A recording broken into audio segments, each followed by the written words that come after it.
Hello बच्चों, let's see the question. There is an infinite wire grid with the cells in the form of a equilateral triangles. The resistance of each wire between neighboring joint connection is R naught. That the net resistance of the whole grid between points A and B as shown in the figure is. देखो, हमको ये क्या दिया हुआ है, एक infinite wire grid दिया हुआ है जिसमें सारे क्या है, इक्विलेटरल ट्रायंगल्स दिए हुए हैं. और हर एक दो जॉइंट के बीच का जो रेजिस्टेंस है उसकी वैल्यू हमको कितनी दी हुई है. सपोज मान लो ये है, तो इसकी वैल्यू कितनी दी है हमको, आर नॉट यहाँ पर दी हुई है. देखो, अभी हमको यहाँ पे जो की कॉन्सेप्ट लगेगा, की कॉन्सेप्ट हमारा क्या होगा, यहाँ पे सुपर पोजिशन प्रिंसिपल होगा. सुपर पोजिशन प्रिंसिपल होगा, ठीक है. उससे हम इस क्वेश्चन को सॉल्व करेंगे, ठीक. तो अभी क्या हम मानते हैं कि ए पर जो टोटल करंट आ रहा है वो मान लेता हूँ कितना आ रहा है, यहाँ पर आई आ रहा है. तो ए से जो करंट निकलेगा वो इक्वली डिवाइड होगा सब ब्रांचेस में. सबका क्या रेजिस्टेंस क्या है, इक्वल है. तो यहाँ पर 1 2 3 4 5 एंड 6 ब्रांचेस है. तो ए से जो करंट जा रहा होगा, करंट लीविंग फ्रॉम ए, वो कितना जा रहा होगा, ऑब्वियसली I/6 जा रहा होगा, ठीक है. अब यहाँ देखते हैं कि मान लेते हैं कि बी से हम करंट निकाल रहे हैं. देखो, बी पे जितना भी करंट आ रहा होगा, बी से कितना करंट, बी से हम कितना करंट निकाल रहे हैं, मान लेते हैं हम I/6 से निकाल रहे हैं, ठीक है. तो I/6 यहाँ से निकाल रहे हैं. Current living from B, current leaving from B, वो कितना है, वो भी कितना होगा, I/6 होगा, ठीक है. अगर मान लो साइमल्टेनियसली अगर ए पर करंट एंटर करता है और बी पर निकलता है, तो ए से कितना जा रहा है मेरा, I/6 जा रहा है. और बी से अगर I/6 निकल रहा है तो यहाँ कितना जा रहा होगा, I/6 और जा रहा होगा, ठीक है. तो ए और बी के बीच में करंट कितना हो जाएगा, I/AB कितना हो जाएगा, I/6 प्लस I/6. तो ये कितना हो गया मेरा, I/3 करंट हो गया, ठीक है. अब ये तो मेरा ए बी के बीच में हो गया. मान लेते हैं जो एंटायर सर्किट में इसके अलावा जितना भी करंट जा रहा होगा, टोटल नेट करंट कितना है, नेट करंट हो जाएगा वो आई हो जाएगा, लेट नेट करंट बी.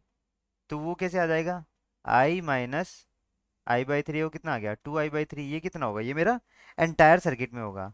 तो ए और बी का जो आर ए बी हमको दे रखा है उसकी वैल्यू क्या आ रही है, आर ए बी की वैल्यू आ जाएगी मेरे पास आर नोट, वो दे रखी है हमको.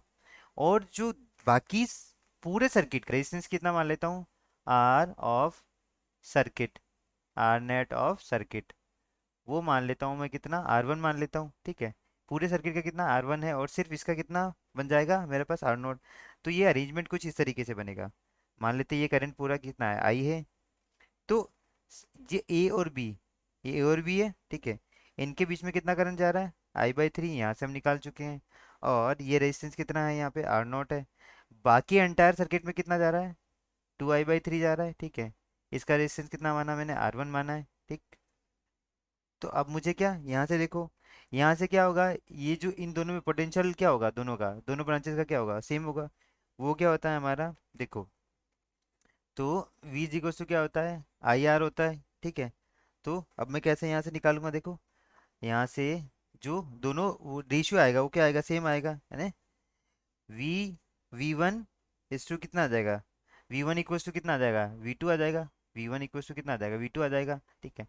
तो यहाँ पे कितना आएगा ये देखो, 2R1 into 2I/3 should be equals to R0 into I/3, ठीक है. 3 से 3 कैंसिल हो गया, ठीक है. तो ये R1 की वैल्यू कितनी आ गई मेरे पास, R0/2 आ गई, ठीक. R1 की वैल्यू कितनी आई यहाँ पे, R0/2. अब इसका इक्विवेलेंट, दोनों रेजिस्टेंस क्या है मेरे पास, पैरेलल में है. तो R इक्विवेलेंट जो निकालना है पूरे सर्किट का आ जाएगा. अगर मैं ये तो इस ब्रांच का और एंटायर सर्किट का निकालूंगा पैरेलल कॉम्बिनेशन, तो पूरे सर्किट का आ जाएगा मेरे पास. तो वो कितना होगा, R0 पैरेलल टू R1. तो आ जाएगा R0 R1 upon R0 plus R1 आ जाएगा, ठीक है. यहाँ से R1 की वैल्यू क्या रखूंगा, R0/2. तो R0 plus R0/2 upon into, sorry यहाँ मल्टीप्लाई होगा और यहाँ कितना हो जाएगा, R0 प्लस R0/2. तो ये कितना आ जाएगा, ये मेरा आ जाएगा R0 स्क्वायर अपॉन 2 अपॉन ये आ जाएगा 3R0 अपॉन 2. ये 2 से 2 कैंसिल हो गया, ये R से ये कैंसिल हो गया. तो कितना आया मेरा, R0/3. तो ये कितना मेरा आ गया, यही मेरा फाइनल आंसर है. तो इक्विवेलेंट रेजिस्टेंस कितना आ गया एंटायर सर्किट का, R0/3. तो इसके अकॉर्डिंग मेरा आंसर कौन सा हो जाएगा, आंसर हो जाएगा third option, that is equivalent resistance equals to R0 upon 3। I hope you understood it all well. Best of luck.